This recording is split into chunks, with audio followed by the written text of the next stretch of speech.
Could Eric Trump and NATALIE HARP's seemingly ordinary chat at the Freedom 250 Grand Prix be hiding something more awkward?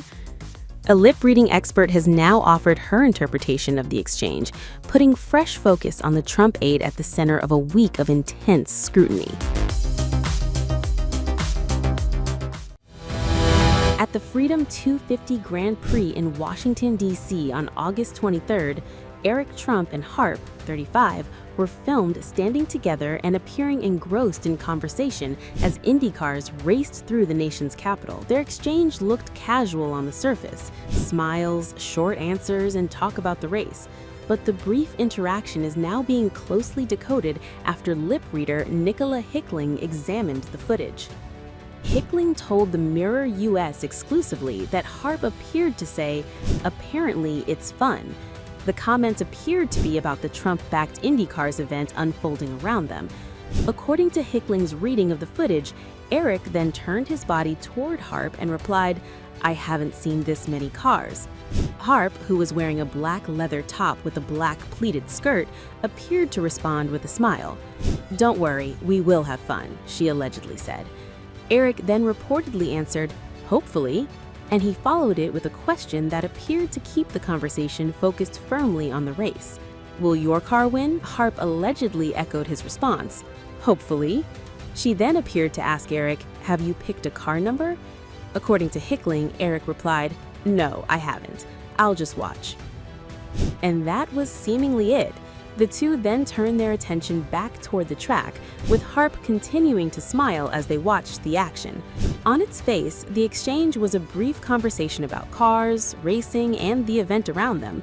But the reason the footage has attracted attention is the person standing beside Eric. NATALIE HARP has spent much of the past week at the center of intense scrutiny over her unusually close professional relationship with President Donald Trump. The 35-year-old executive assistant has been described in reports as one of the president's most loyal aides and has attracted renewed attention following the leak of a deeply personal apology letter she addressed to Trump. Her appearance at the Grand Prix also placed her alongside several members of the president's family. Harp was spotted with Donald Trump Jr. and his wife, Bettina, Eric Trump and Laura Trump, as well as some of the president's grandchildren. That family proximity has added another layer to the fascination surrounding the aide, particularly as questions continue to swirl around the nature of her role within Trump's inner circle. The latest footage comes after a particularly intense period for Harp.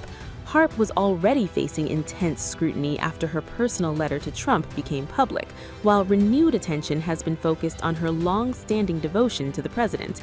And that brings the story back to something else now being examined: Harp's old social media posts.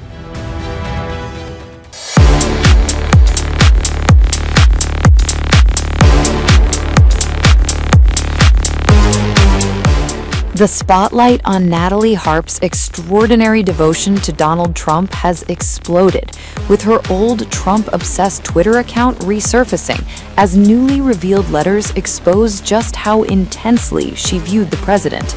The 35-year-old aide has stayed unusually close to Trump for years, but now her old posts, private letters, and comments from her estranged brother are putting that relationship under a brutal microscope.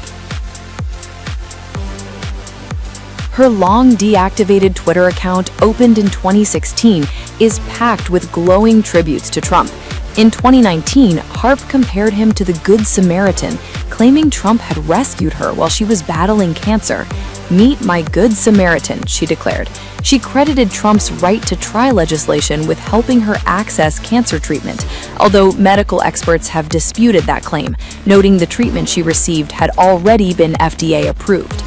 Then came the full-throttle political devotion. Harp enthusiastically amplified Trump's election claims, urged him to build that wall, and declared in 2020, "We are living a great American story, only because you are in it, President Real Donald Trump."